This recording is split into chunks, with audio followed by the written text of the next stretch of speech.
Hey guys, welcome back to the channel. It's been a while since I did a video, but here I am. Hey, it's Mega. Sorry, I've been a bit busy with life happening all at the same time.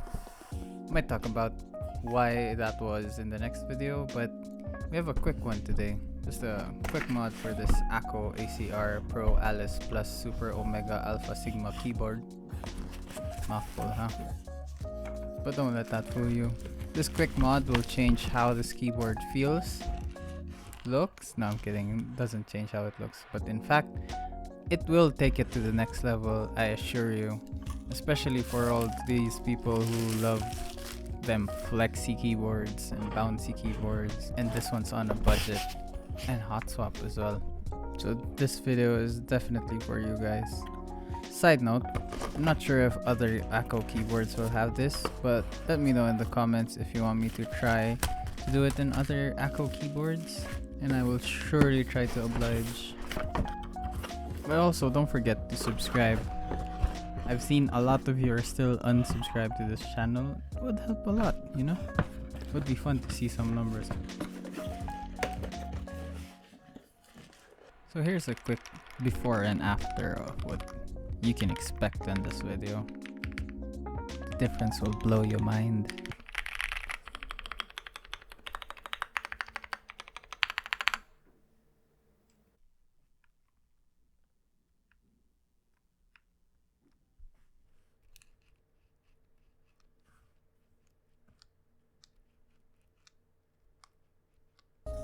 So let's start off by removing the screws, taking the case apart, and then we take out the switches and the keycap. This is actually the first time I'm encountering an Akko keyboard and an Akko Alice keyboard at that.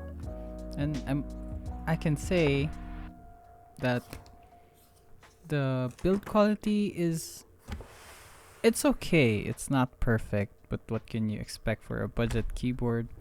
The PC or the polycarb case is a bit misaligned when you screw it in. I guess that's just the screwing in problem, and I guess that's about it, because I guess like by now everyone has an Allen key for the screws, so it's not gonna be an issue. But it's a lot more common to have Phillips head screwdrivers than Allen keys, but they did provide it in the box, so I guess it's not an issue. By the way, this already comes with a PE foam sheet, which is what you expect with modern day keyboards. I think these are also the Akko crystal switches. Kinda look like the Everglide Akko Kings and the new North Pole switches by Gateron, but they have their own thing. They're a bit on the quiet side, which is partly why the client wanted to change the switches, because it was too quiet for his taste. Personally think it's because of the foam underneath the PCB. It's a bit too thick and too dense. That's why, well, if you like the quiet sounding keyboard, then go ahead. But also, fun fact, if you have a very thick and dense foam underneath the PCB, it reduces the flex, especially on these gasket mounts. So we're replacing the Akko crystal switches with some JWick Lagoons. I guess it's not fair to have a comparison between linear and tactiles, because it's not really an apples to apples comparison, but the client wanted something different, so this was what I had on hand, and he seemed to like the fact that it was a bit clackier compared to the last one.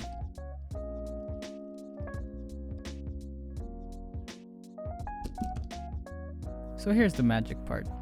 I removed a lot of the gaskets that Akko put into this keyboard, mainly because they were both thick and rigid.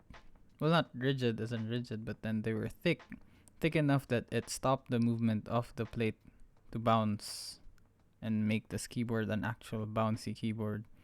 So if you want a stiffer typing feel. You put all the mounting points and put all the gaskets into where they're supposed to be, but the reason you go for a PC plate over an aluminum plate is basically the flex and the deeper sound profile. But today we're flexing here. We're flexing.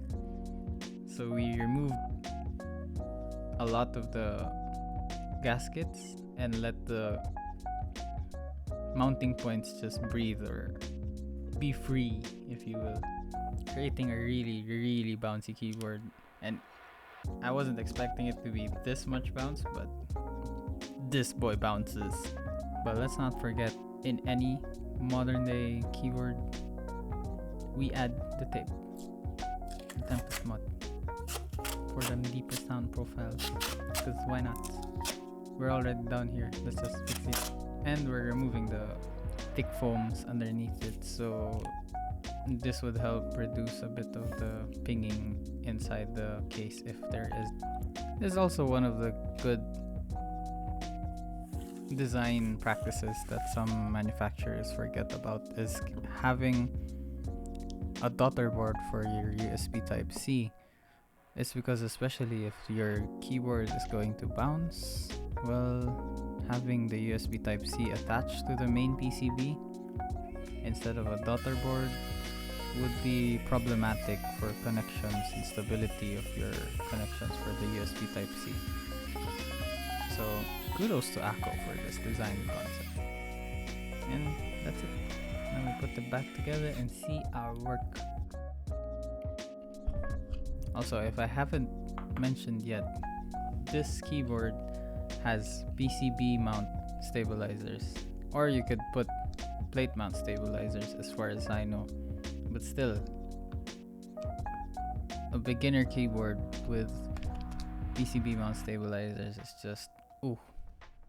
just adds that extra premium feeling to that keyboard.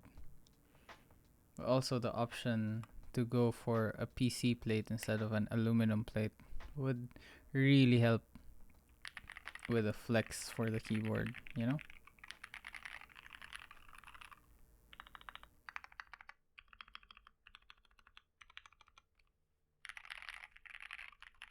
So here's the sound test with the JWick Lagoons.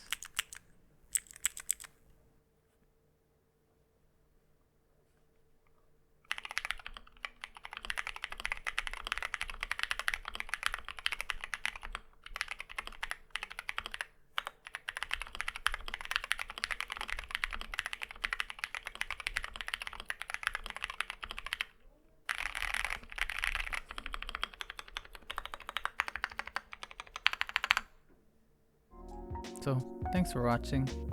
Like the video if you liked it. Dislike if you don't. But tell me why. Tell me why you break my heart. But anyway, see you guys in the next one. Hope you subscribe and ring the bell so you know if I post.